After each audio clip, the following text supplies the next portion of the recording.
This is a house. This is a solar array. And this is a solar shed. These are chickens.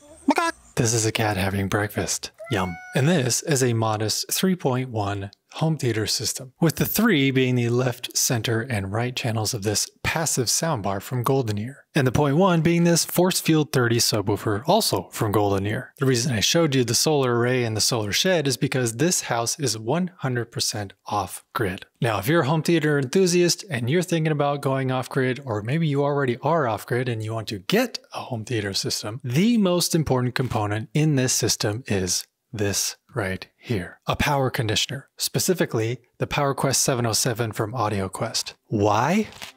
Well, let's get into it. Now you might be thinking to yourself, dude, that is nuts. Why on earth would you go off-grid 100%? Well, let me show you. This is our driveway over here, but it's longer than you think. Come along.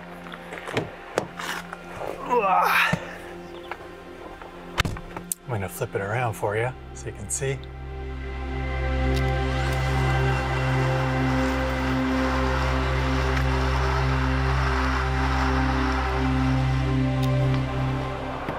That's why our house is about a half a mile from the highway. Here's some power poles behind me, but that's a long way. You see, turned around here for you.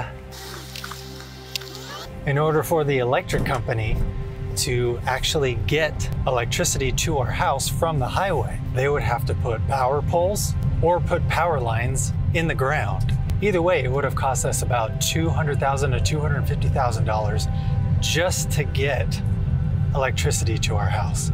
Since we were building this house brand new, we couldn't afford that. So that's why we went 100% off-grid, because going that route instead of paying $250,000 saved us a significant amount of money, a fraction of the cost if we would have been tied into the grid. But obviously it's not all sunshine and rainbows, although the sun does power our house, so there's that. But there are cloudy days, especially in the wintertime. So let's talk about that for a little bit. So just to go into a little bit more detail about the system itself, this is a Super Cinema 3D Array XL from Golden Ear. It is a passive soundbar, so we've got speaker wire coming out of it. Since I'm still reviewing this unit, if I do decide that I want to keep it, because it does sound really nice, so I would take the time and get in-wall speaker wire, and I would put that in the walls and the ceiling and have it come down and then connect behind. But for now, I'm just reviewing it. And these speaker wires are going into an XPA5 Gen 3 amp from Emotiva, with the Marantz Cinema 70S doing all the rest. But I also have an LG UBK90 4K Blu-ray player, and here's the One Connect box that is part of the Samsung Frame TV that is mounted on my wall. But everything I just mentioned, the 4K Blu-ray player, the Cinema 70S, the XPA5, and the Force Field 30, they are all connected to the PowerQuest 707 power conditioner. The reason I have the XPA5 from Emotiva is because eventually I'm going to put in-ceiling speakers that will be my surrounds. Just with the layout of my living room, having a huge sliding door over here and the entryway over here, it's just cumbersome to put floor standing speakers as surrounds. They just get in the way. So not only to eliminate any tripping hazards, but also just for aesthetic purposes and invisibility, that's why I want to put in-ceiling speakers to be my surrounds. So when I was first contemplating on how I was going to set up this home theater system, because we are completely off-grid, I knew that from time to time, especially during the winter months when there's lots of cloud cover and lots of rain and we're not getting that much sun, that I would have to run the generator to be able to refill the batteries. So I thought having a power conditioner is going to be great because it's going to protect from maybe some spikes in the electricity, some voltage spikes. So it was great knowing I had some sort of protection in the signal chain. All right, let's take you in here. This is the solar shed itself. We've got some Outback Radian series inverters as well as 6 Fortress Power E-Flex batteries that hold the charge for when the sun goes down. And they are doing their job right now. Right now we're getting 6.3 kilowatts from the sun. Nice. But here's the generator. And just for demonstration purposes, I'm going to turn the generator on and show you what happens to the power conditioner when I turn the generator on. Because this was news to me, I figured it would just be a nice buffer between any voltage spikes. But little did I know, I'm going to show you what happens. And you are correct. I am wearing ear protection because these ears are my career and generators are super friggin' loud. Nowadays, I even wear ear protection just when I use the vacuum because trust me, you'll thank me later when you're in your 50s and 60s and you still have your hearing. Protect your ears, folks. Here we go.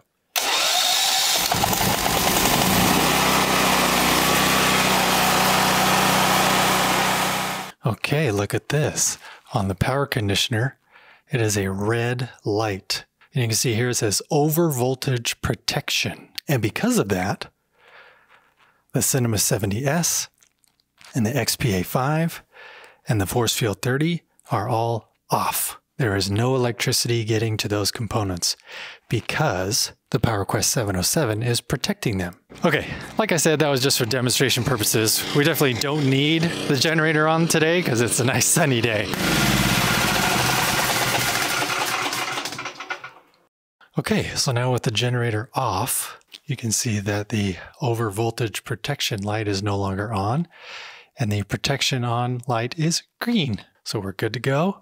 Oh, and the Cinema 70S and the XPA5 are back on. Hooray. So I'll have to admit that was an eye-opener because I thought it was just going to be a buffer from voltage swings, right? But turns out because the generator is producing dirty power, you know, it'll fluctuate. And sometimes when the generator is going, it'll kind of sputter every once in a while. And when it does that, you can see the lights start to flicker in the house, but then it rights itself and then it goes on smooth again for another half hour or so, whatever. So that was a surprise to me that this power conditioner was like, nuh-uh, I'm not even going to let any electricity get to those components when the generator is running. Typically on a cloudy day or a rainy day, I will run the generator in the morning, especially when my daughters are at school and my wife is at work. So that way by about lunchtime, the generator has filled up the batteries completely, because then once the batteries are fully juiced, by the time the sun goes down, even on a rainy day, we'll still have enough power throughout the night from those batteries. And during that time when the generator is on, I make it a point not to watch TV or watch movies or anything. That's just kind of the rule you got to deal with. If the generator's on, sorry, no entertainment. Or at least you can do handheld entertainment. You could obviously still do stuff on your phone or maybe Nintendo Switch, whatever. You can still do handheld things. But as far as components that are plugged into an electrical outlet, no, man. I do something else, or I'll just save watching movies for the afternoon or the evening time. All right, let's go over some specs and features of the entire line of the PowerQuest power conditioners, because the 707 is in fact the flagship, but there also is a 505 and a 303. All models feature non-sacrificial surge protection and extreme voltage automatic shutdown at 140 volts AC. All models provide 12 total AC outlets, 4 high current outlets for amps, and 8 linear filtered outlets for source devices. Okay, now specifically about the 707, the flagship model, it includes transient power correction. Transient power correction provides a current reservoir of up to 45 amps peak on-demand power for any amplifier, supplying the low impedance current the amp needs to produce thrilling dynamic contrasts, bass extension, and control. If you happen to have a rack mount, then all 3 models can also easily be rack mounted. Yay. So kind of going back to the fact that it shuts down when the generator is going, that is because of that extreme voltage shutdown at 140 volts AC. So if it notices higher volts that shouldn't be there, it will automatically shut down within 0.25 seconds. And of course, it automatically resets when the incoming power is within a safe range. Whew, it is chilly in the shade. Gosh. I mean, even though it is a sunny day, it's not quite spring yet, so it is balmy. Now, am I saying that everybody needs to immediately jump online and get a power conditioner? No. Because truth be told, I'm going to be totally transparent here. When I first was introduced to the idea of a power conditioner, I do remember seeing a power conditioner review by Shane Lee a couple years ago, and he actually had some sort of meter that tested the power current itself and how dirty it was. And running everything through a power conditioner definitely reduced that dirty noise. But full disclosure, before I even hooked it up to the system in my living room, I first hooked it up to my proper home theater that's on my brother-in-law's property, just because I wanted to see if it made a difference to the actual sound quality of the movies I was watching. And to be honest, not really. I did take an SPL meter and put it right against the tweeter of several of the speakers that I have in my theater, not while watching a movie, just while nothing was happening, right? Just with all the components being on, I wanted to see if it made a difference with the noise floor. And if I recall correctly, it reduced it by about 3 decibels, which isn't nothing, but at the same time, that's not much. Especially when you're watching a movie, some big action scene is happening, etc. You're really not going to notice that 3 decibel difference in the noise floor alone. So I would honestly suggest getting a power conditioner if you are, say, in a situation like me where I am running 100% on solar power and or generator power, and you want to have something in between the electricity and your very expensive components. But by preventing that dirty electricity to even touch those components, I am helping prolong the lifespan of those components. But another thing I want to mention is quite possibly, I mean, it just depends on where you live too. Not all electricity is the same. I don't know if you knew that. Like I was saying earlier, at my proper home theater that's on my brother-in-law's property, he is actually tied into the grid. So maybe, at least where I live, the electricity that comes from the grid is actually not that bad. Maybe it is pretty quiet, maybe it is pretty clean. So maybe I didn't notice that much of a difference when I introduced the power conditioner into that system. But the other thing to take into account is that getting a power conditioner is also an incredible insurance policy. I remember a story my best friend told me when he was young, living in the mountains of Colorado. Go away, B. I know my shirt looks like a flower, but I'm not a flower. Anyway, he told me a story about during a thunderstorm when he was young, lightning came and hit the house. And because of that, sparks were flying out of some outlets. So obviously that's not good. And it did fry some things. I think he said it fried his TV at the time. So moments like that, a power conditioner is going to instantly shut off all the electricity going to your expensive components. So yes, that scenario is going to be incredibly rare, but just like an insurance policy, you're going to be so happy you had it there so that you don't have to buy all of your home theater equipment all over again and spend that much more money. So honestly, if you do live in an area where there are lots of frequent thunderstorms, then yeah, I would probably invest in a power conditioner / surge protector. And for those like me who have a house that is run 100% on solar energy, yes, I would also encourage you to invest in a power conditioner. So yeah, do I recommend everybody needs a power conditioner? No. But if you know for a fact that your part of the world or your part of the country that you're in is notorious for having dirty electricity that introduces a lot of noise into the signal just by being powered on, then yes, I would invest in a power conditioner. I'm telling you, it is a great investment. It is a great insurance policy because trust me, you'll be glad you had it in your signal chain if anything crazy does happen. So there you have it, folks. I've got a very unique situation where my house is not tied to the grid whatsoever, but I still enjoy my movies and TV shows, and I love hearing them sound real good. You definitely get an appreciation for usage of power when living off the grid. Just FYI.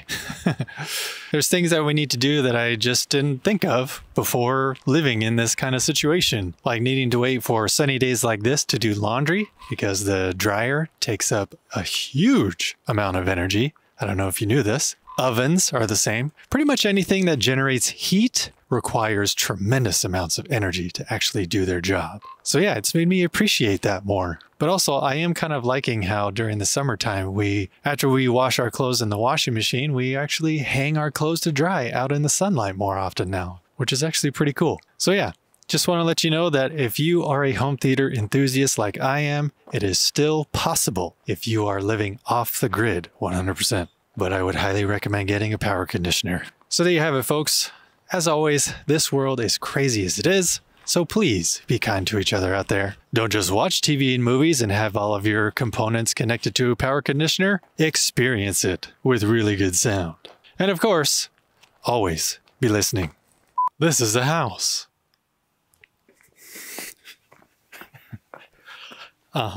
Yep. Figured. Well, shoot, now that I walked away from the house, now I gotta walk back. La. Yeah, that wind is chilly. One of these days, we're gonna have this entire driveway paved, or maybe with some asphalt or something, but whew, even then, I don't know, $30,000 to $50,000 depending. That's so much money just for one thing. Because there's so many other projects that need to be done with this house. It's never ending.